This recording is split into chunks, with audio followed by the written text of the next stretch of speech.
Bonjour à chacun et chacune, que le Seigneur vous bénisse en ces derniers jours de cette année 2020 et qu'il vous fortifie. J'aimerais partager avec vous un texte dans Luc 2, verset 19. Il nous est dit ici que Marie gardait toutes ces choses et les repassait dans son cœur.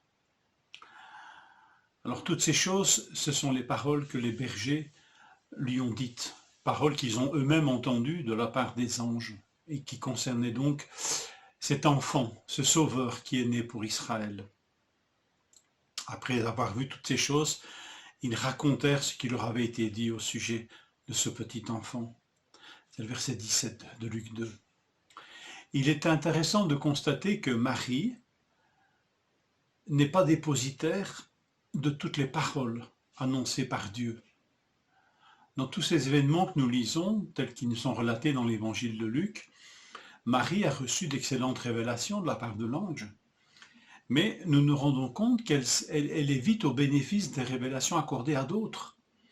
Notamment quand elle va rendre visite à Élisabeth, sa parente, elle reçoit là de la part d'Élisabeth, inspirée par l'esprit, des paroles d'encouragement, qu'elle garde aussi. Et ici, ce sont les paroles des bergers qu'elle repasse dans son cœur, des paroles entendues, des paroles de Dieu entendues et communiquées par ces humbles aussi, qui ne sont pas des théologiens, mais elle accueille ces paroles dites par d'autres. Dieu ne parle pas à un seul dans les récits de la nativité. Ça, c'est ce qu'on peut vite se rendre compte. De plus, il nous est dit qu'elle repassait ces paroles dans son cœur. Elle faisait en fait un exercice de mémoire et réfléchissait et méditait sur ces paroles. Notre Seigneur n'est pas un moulin, notre Dieu n'est pas un moulin à paroles. Il ne parle pas en tout temps. Et ce qu'il nous dit, il peut le dire à travers d'autres et ne pas apporter du neuf tous les jours. C'est pour ça que ces paroles sont précieuses et qu'elles peuvent être mémorisées, méditées. Pour moi, c'est un excellent rappel de ce qu'est la Bible finalement. La Bible, c'est une parole de Dieu qui m'a été apportée par d'autres et qui ne s'étoffe pas jour après jour. Elle a été constituée et ces paroles sont valables une fois pour toutes.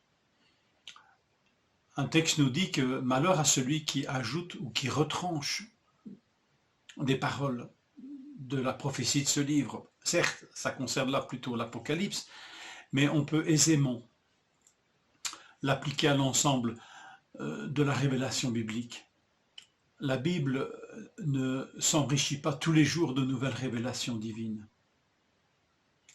Et la Bible est un livre, une parole de Dieu qui a été communiquée par d'autres. Ce que Marie vit là me le rappelle. Elle gardait toutes ces choses, paroles annoncées par d'autres, et elle les repassait dans son cœur parce que ces paroles sont précieuses et qu'elles sont précieuses comme les choses rares. Quand nous lisons la Bible, redécouvrons cette parole de Dieu adressée par d'autres, une parole de Dieu où les mots sont pesés, où les mots sont éprouvés et qui peut me nourrir tous les jours de ma vie, sans que le Seigneur n'y ajoute du neuf. Cette parole nourrit notre espérance comme elle a nourri l'espérance de Marie, nourrit notre foi comme elle a dû nourrir sa propre foi. Marie, dont Siméon a dit, à qui Siméon s'adresse en lui disant que à toi-même une épée te transpercera l'âme, il parlait de l'effet qu'allait produire ce fils sur toutes les vies. Il allait susciter la contradiction, il allait amener la chute mais aussi le relèvement. Les pensées de beaucoup de cœurs allaient être dévoilées par son ministère, par sa parole. Et à toi-même une épée te transpercera l'âme.